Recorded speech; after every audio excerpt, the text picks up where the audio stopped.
விஜயால் யாருக்கு நெருக்கடின்னு ஒரு சர்வே எடுத்தோம். அதுல முதல்ல இருக்கிறது திமுக. ஏன்னா இது நாள் வரைக்கும் என்ன கட்டமைக்கப்பட்டதுன்னா ஒரு போட்டி அதிமுக தான் தாவேக்கான்னு சொன்னாங்க. ஏன்னா எம்ஜிஆர் எடுத்துட்டாரு, ஜெயலலிதாவை எடுத்துட்டாரு, அதிமுக வாக்கு தான் தாவேக்காக்கு போகுது, அதிமுகவை தான் மட்டுப்படுத்துறாரு அப்படின்னாங்க.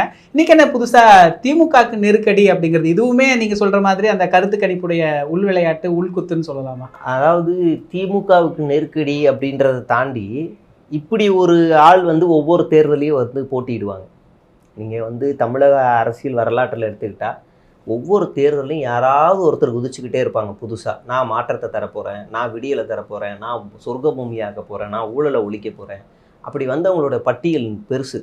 சரத்குமார், கமலஹாசன், அப்புறம் விஜயகாந்த், சீமான், நடுவில் ரஜினிகாந்த் தலையை காமிச்சிட்டு போயிட்டார். இப்படி நிறைய பட்டியல் இருக்குது. அந்த பட்டியலில் விஜயகாந்தும் ஒருத்தர்.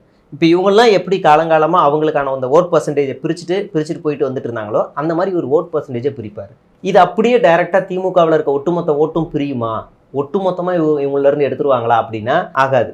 ஏன் அப்படி சொல்கிறேன்னா, இது எல்லாமே அதிமுகவை பாதிக்குது. இப்போ வரைக்கும் விஜய் கூட போய் சேர்ந்தவங்களோட பட்டியலில் நீங்கள் பார்த்தீங்கன்னா அதிகமாக அதிமுகவிலேருந்து போனவங்க தான் இருப்பாங்க, இல்லைனா சோஷியல் மீடியா இன்ஃப்ளூயன்சஸாக இருப்பாங்க. திமுகவிலேருந்து யார் போனா? இங்கே போனால் எதிர்காலமே இல்லைன்னு அவங்களுக்கு ரொம்ப தெளிவாக தெரியும். சரி, திமுகவிலேருந்து போனாங்கன்னு விட்டுருங்க, திமுக கூட்டணி கட்சிகள்லேருந்து யாராவது போனாங்களா? யாருமே போகல.